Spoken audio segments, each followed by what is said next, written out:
This is Health Matters, a podcast from Mayo Clinic where we discuss the latest medical advice, news, and research to help you live a happier and healthier life. My name is Kristen Meinzer. I'm a writer and journalist, and this episode, we're talking about alcohol. Alcohol has been a mainstay at parties and social events since ancient times. But that attitude is shifting. More than half of Americans now believe moderate drinking is unhealthy. But what does drinking being unhealthy actually mean for your body? And is some drinking okay? Or should we all be going sober? To get to the bottom of what's in your glass, we're talking with Dr. Bhanu Kolla, a psychiatrist and neurologist at Mayo Clinic in Rochester, Minnesota. He's going to help us understand the long-term effects of drinking and how to decide if we need to break up with alcohol or not.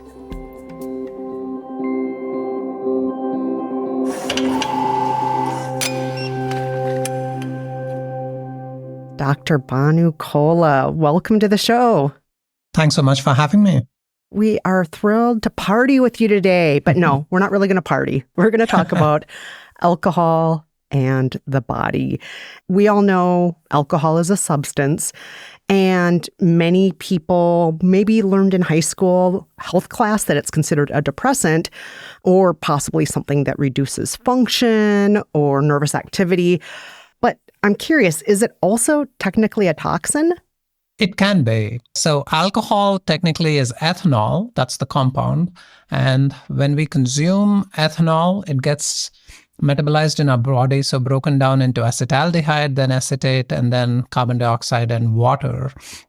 Alcohol by itself, that is ethanol by itself, can cause some toxic effects, but acetaldehyde, its metabolite, usually has a lot of. And of all the substances out there in the world, why do you think it's more socially acceptable? Alcohol has been with us for millennia. Early civilizations, when they've done these fossil digs and also archaeological sites, they have found vessels and other instruments people have used to ferment various substances to produce alcohol. People have consumed it both socially and at times ritually too for religious purposes. What it does is it disinhibits people, especially in small quantities when used appropriately, and that can act as a social lubricant. But from the very beginning, we've also sort of figured out that things can go awry with it, and regular, especially large dose consumption can have serious health consequences. Alcohol is facing some changing attitudes right now, though, with more people cutting back or believing drinking is unhealthy, with the rise of non-alcohol alcohol stores. Why do you think this is happening? What's driving this change? I think a lot of this has to do with just how the science has changed. So a few decades ago, there was this whole debate about whether alcohol has any kind of beneficial effects on health. And there was this whole halo effect around especially red wine, but just moderate alcohol consumption. Over time, what we have learned, especially when the studies were better done, that is, they have used minimal or absolutely no health benefits as such from alcohol. There might be some social benefits, but from a health standpoint, it really has little to no benefit. And that, I think, is sort of changing people's views of this and just driving this whole new attitude towards how people view alcohol and drinking. I have to say it's very different from when I was growing up. I remember my mother and my nana having just one glass of red wine before bed each night because that's what they read in all of the newspapers, in the magazines, and what they saw on the nightly news. So Let's walk through what's happening in the body when alcohol is consumed. So it's in your glass. You tip it into your mouth, then what happens at that point? Well, it gets absorbed, and that can depend on whether you're on an empty stomach or you've had some food. Even with food, it gets delayed, but it gets completely absorbed. It starts breaking down pretty much immediately. There is some breakdown that's happening within our stomach and GI tract. It spreads through our bloodstream, and through the blood, it spreads through pretty much the whole body. So it gets to the brain. shows a lot of effects on the brain, but it's pretty much all over, including the heart, the nerves, everywhere. The liver then breaks it down. We talked about the compounds, acetaldehyde and acetate, and after that, it gets broken down to water and carbon dioxide and excreted. This roughly ends up taking 4 to 6 hours.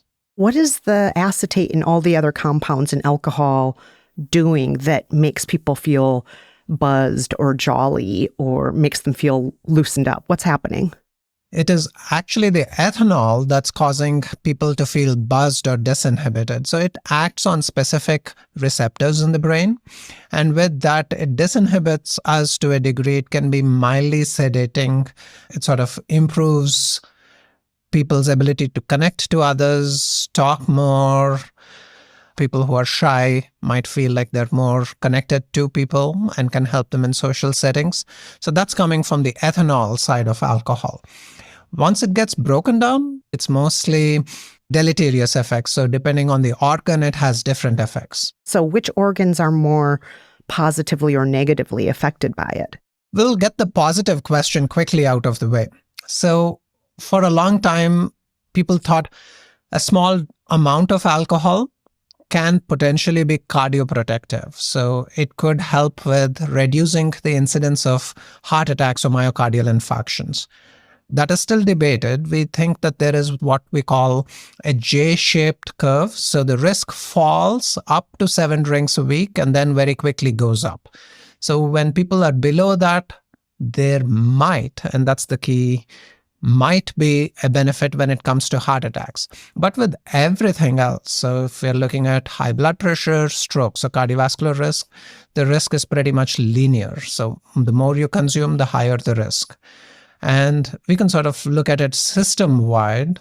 So if you're looking at the gastrointestinal system, it can cause gastritis, more of a leaky gut. It's mostly metabolized in the liver. So depending on the consumption, it can cause liver damage, fat buildup. It can, over time, cause inflammation or hepatitis. Then there can be breakdown and scarring of the tissue, leading to cirrhosis, liver cancer even. In the brain, large consumption over long periods of time can destroy specific parts of the brain that are helpful with memory and encoding, so people can have problems with that. It can increase the risk of dementia even.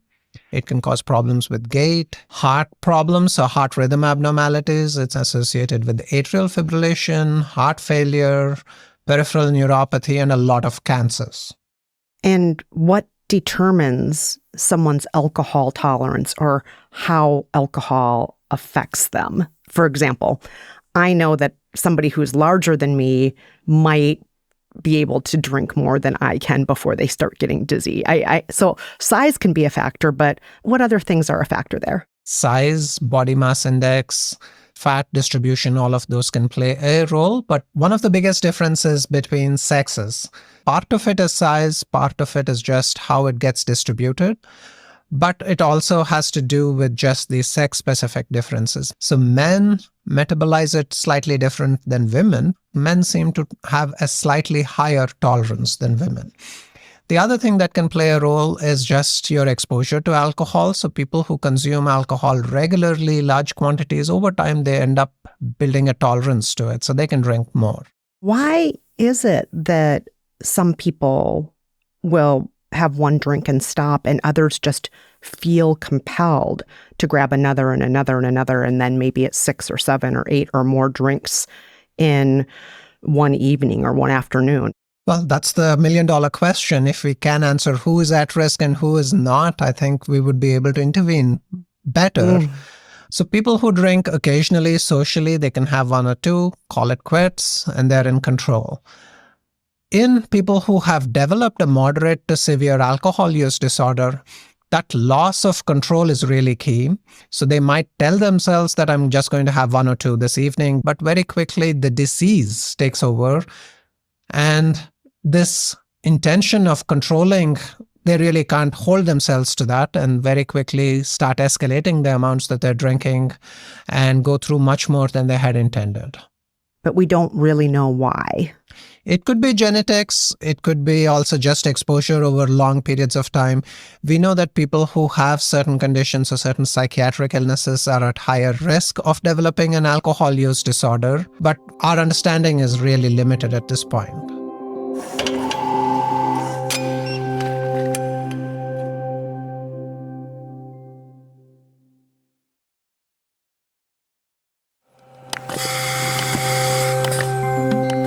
So, when you drink alcohol, your body breaks it down and it goes into your bloodstream.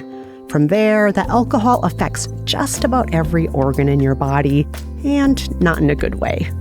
We used to think that red wine was good for your heart, but now we believe that's probably not true. And if there is some small benefit, it's outweighed by all the negative effects alcohol has on your other organs, like your liver and brain. Your alcohol tolerance depends on your size, biological sex, and how much you regularly drink.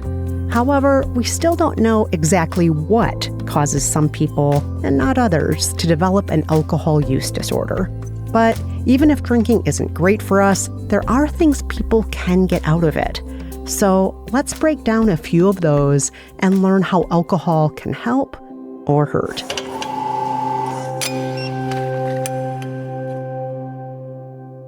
Let's talk about some of the effects of alcohol that might just be dismissed as, oh yeah, that's just a part of drinking. Let's start with hangovers. So someone might go out having a night of drinking with friends, and maybe they're not even drinking that much, but they might wake up the next morning with a hangover. What is happening, medically speaking, when a hangover is happening? Is that just dehydration or is it something else? We don't completely understand hangovers. Dehydration could be a factor, so we do encourage fluids. There are a lot of home remedies and supplements and other things that are advertised as helpful for hangovers. Really, there is little evidence base to support any of those. Most of them don't cause any harm, so they could still try it, but we really don't know how best to treat it apart from counseling people not to overdo it. So all those detox teas or the greasy breakfasts that everybody loved in college, claiming those were going to fix the hangover, maybe the promises were overstated. We don't know if it works for your grit. Let's talk about alcohol and sleep. Some people feel like alcohol helps them fall asleep, but how else can alcohol affect our sleep cycles or our depth of sleep? So alcohol is slightly sedating. What we know is when you drink, you fall off to sleep a little quicker. It has some impact on the sleep stages. So REM or dreaming sleep, that gets suppressed in the first half of the night. You get a little more what we call slow wave sleep. But in the second half of the night, things change. There are a lot more awakenings, so people's sleep is disrupted. They're waking up more often. And the other thing that happens is the REM that's been suppressed in the first half, you get more of it, so you get more vivid dreams, and that can also be disrupted. Interesting. The other thing alcohol does is it's a muscle relaxant. So the upper airway muscles get relaxed, so snoring tends to get worse, and people who are at risk for sleep apnea or have sleep apnea, that tends to get worse too. What about anxiety? Some people feel like alcohol helps them in moments where they might be anxious. Maybe it's a party. Maybe it's going into a new situation. Maybe it's traveling alone in another country. You know, I'm going to sit in this cafe and have some wine and feel a little bit more relaxed while I'm out of sorts here. So is it actually shown to be effective with anxiety in the long term or the short term? Not really. If there is any benefit, it is extremely short-lived and really not worth it. So what happens is there is, in the first few times that you've tried alcohol in this situation, some benefit. You might feel slightly less anxious, but that goes away. And then you've sort of developed this pattern of using alcohol to help with anxiety. And at that point, start escalating the amount that you're drinking. So it stops being helpful. It starts by itself causing anxiety. They then seek treatment for anxiety. They get on medication. And the medications tend not to work well when people are drinking large quantities. So both sleep problems and anxiety can potentially be a risk factor to going on to developing an alcohol use disorder, an addiction. something that keeps jumping out at me is alcohol is a depressant, but for some people, it makes them feel more up, more social. Can you explain that? A lot of times this comes down to how frequently people are using it and the quantities. So occasional use, you might feel a little buzzed. Once people are regularly using it and large quantities, pretty much that effect is lost. And what we also know is when people are drinking large quantities regularly, they tend to be more depressed than those who don't drink. And when you stop, mood tends to get worse. So as you're going through early withdrawal, anxiety is worse, sleep is worse, mood is worse. And what people remember is when I was drinking, maybe things weren't so bad. So they go back. There have been some very well-done studies, especially in veterans, where they have taken people who have an alcohol use disorder, they have depression. They didn't treat them with an antidepressant. They just had them go through treatment and waited for about 4 weeks. And at that point, about 60 to 80% no longer met criteria for depression. So just stopping drinking was the cure in that case. So this gets back to alcohol as a depressant because it was literally making them depressed or Yes. exacerbating depressive tendencies they already had. Absolutely. Let's talk about cancer. In recent years, we've been hearing about the rise in colorectal cancer, specifically among younger people. Is there a relationship between alcohol consumption and the current rise in colorectal cancer in younger populations? So alcohol has been shown to be a carcinogen.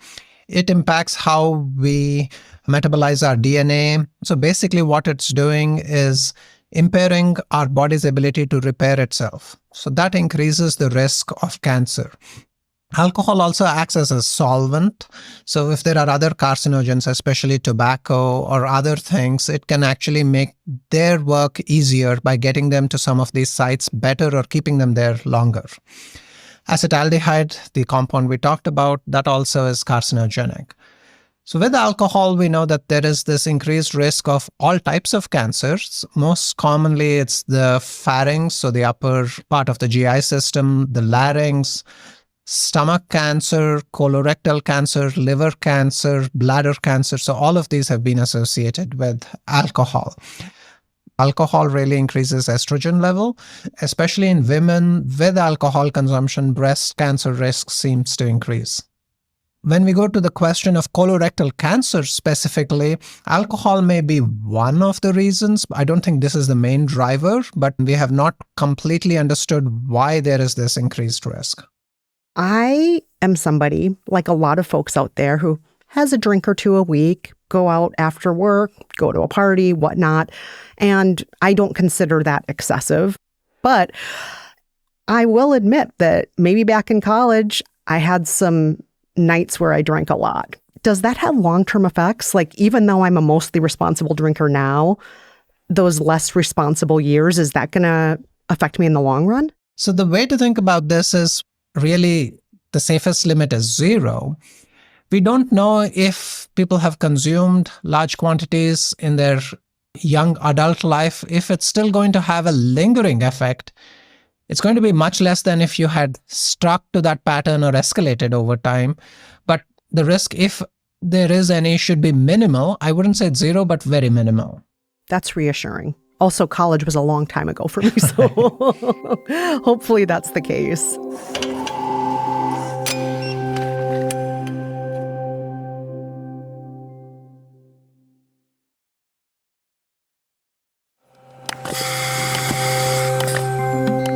In the short term, a drink might feel like it has positive effects on your mood, anxiety, or sleep.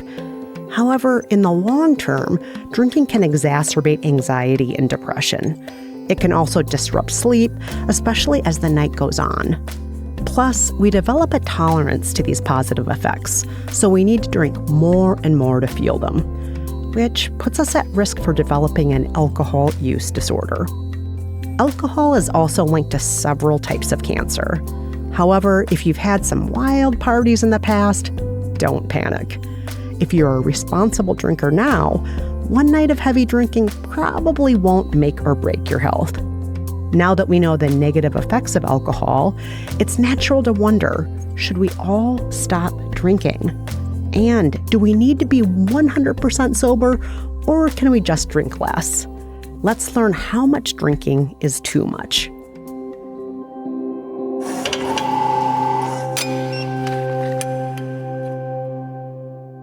Let's talk more about sobriety for all of the folks out there who are sober curious, or maybe they feel like this is something they should consider. So how do we differentiate between social drinking and drinking that is problematic? So the NIAAA, National Institute of Alcohol Abuse and Addiction, has very specific guidelines about what are safe limits for consumption. So it's less than 14 drinks per week for men and less than 7 for women, and then no more than 4 in a single sitting for men and no more than 3 in a single sitting for women.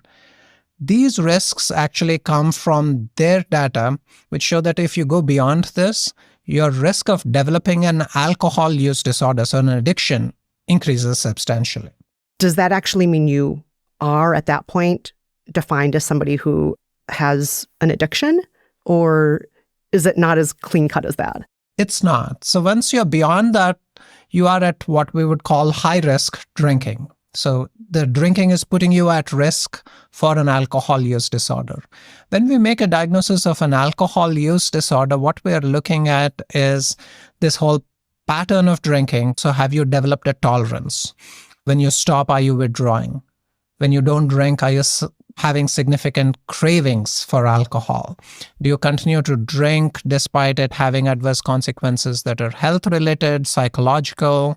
If it's keeping you from fulfilling your roles, either in your job or with your family. If you're making repeated attempts to quit, aren't able to do that, so you have this intention of stopping and then go back to drinking, that's when we make the diagnosis of an alcohol use disorder or an addiction. And for people out there who are dealing with alcohol use disorder, a lot of folks just think, oh, a 12-step program is the way. That's been the way for decades now. Is that still the case, or does recovery look different now in 2026? The 12-step programs still work. So it is a place to start, but I would recommend people actually reaching out to their healthcare provider. Usually what it'll entail is a full assessment, making sure we make the right diagnosis. If there are any physical consequences, we identify and treat them. And from a treatment standpoint, there are many levels of care. So there is outpatient care, there is residential care. There now are at least 3 FDA-approved medications that can be helpful. Usually what we do is make a determination based on how severe the condition is and then match people to the appropriate level of care. The way I pitch this to my patients is, if you have diabetes, it's very mild, or you have impaired glucose, we start with diet and exercise. If it's worse, you then go on some medication all the way up to insulin or even a pancreas transplant. It's the same with alcohol use disorder. Depending on the severity, we want to make sure we treat it appropriately and give you the right level of care. And what would those different levels look like? With the diabetes analogy, we go from diet and exercise all the way up to a pancreas transplant. What's the alcohol use disorder equivalent of that progression? Similar to how we approach diabetes, when patients have very mild alcohol use disorder or even high-risk drinking, what you can do is actually just advise the patient that they need to cut down. And they can use some of the National Institute of Alcohol Abuse and Alcoholism resources, such as the Rethinking Drinking, Spacing, Counting, all of that. If that doesn't work, then you could maybe escalate it to individual sessions with a particular counselor. You could also start medication at any point. If that's not working, or if the condition is more serious, so they have made serious attempts to quit, have failed, then you're looking at either residential treatment, or sometimes you can start with outpatient treatment depending on the patient. So this would usually be group-based therapy. So they're with other people going through something similar, working with counselors, with psychiatrists. If that is effective, great. If not, you're looking at longer-term care. And a lot of times we also recommend what's called aftercare or step-down levels of care. So they complete the initial burst of treatment, and after that continue to meet in a group or individual setting for 6, 9, 12 months, just to sort of hold on to some of those gains that they have made. Got it. For people who drink more than they'd like, what's your advice for cutting back? A lot of people are sort of on that cusp where they're trying to make a decision as to, is this good for my health? Are these changes that I need to make just to optimize how I'm functioning? At that point, I usually refer them to the NIAAA. So again, the National Institute of Alcohol Abuse and Alcoholism has on their website a program which they call Rethinking Drinking.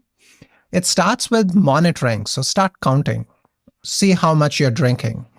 Once you've made a determination as to what it is and how much you want to change, there are various steps you can take, including just having certain days that you don't drink, spacing your drinking, and each circumstance is different. So you work with your healthcare provider to come up with a plan that you think is feasible for you to make those changes. What about the folks out there who are thinking, you know what, it's not just that once a week happy hour I have a drink. I'm using it as a coping mechanism. Every day after work, I have to have a couple drinks to relax because it's been so stressful. What advice do you have for those folks who are using it under those circumstances? So with a lot of these circumstances, any benefit that people are getting are usually short-lived. So trying to recognize that. And at the same time, sort of veering to appropriate treatments. So if it's work stress, are there things they can do to be handling it differently?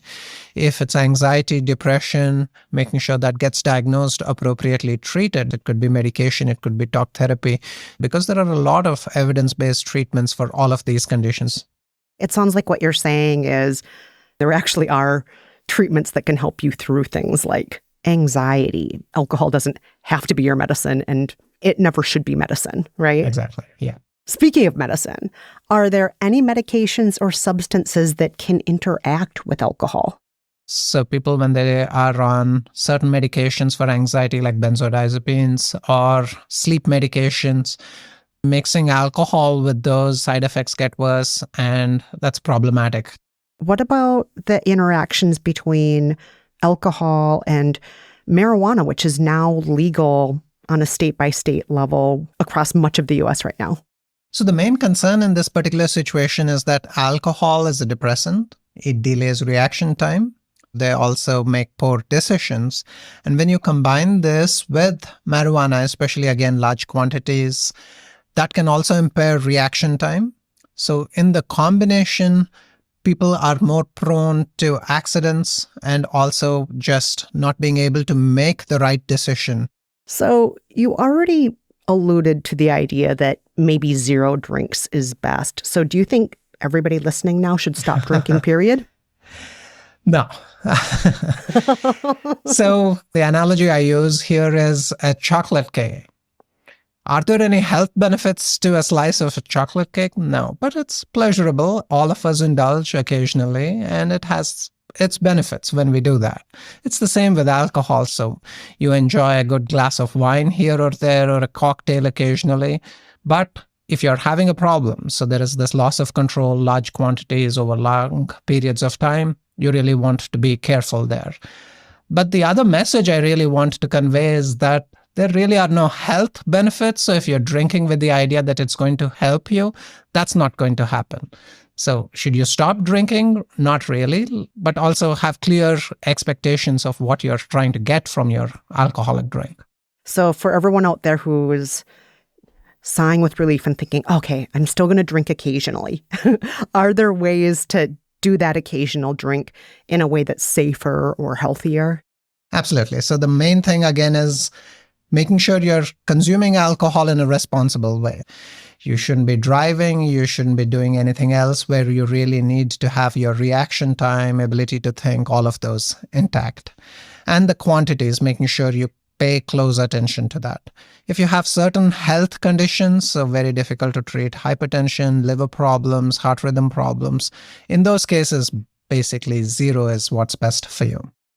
Well, Dr. Kolla, thank you so much. Some people get worried about if I broach the alcohol conversation with a doctor, he's just going to tell me one drink is too much and I'm ruining my body. And I think that you struck such a nice balance between this is what's healthy, but I'm not telling you to not have any joy in your life. It's like chocolate cake, because a lot of people should drink less, but also a lot of people should eat less chocolate cake. I'm glad that was the balance I was going for.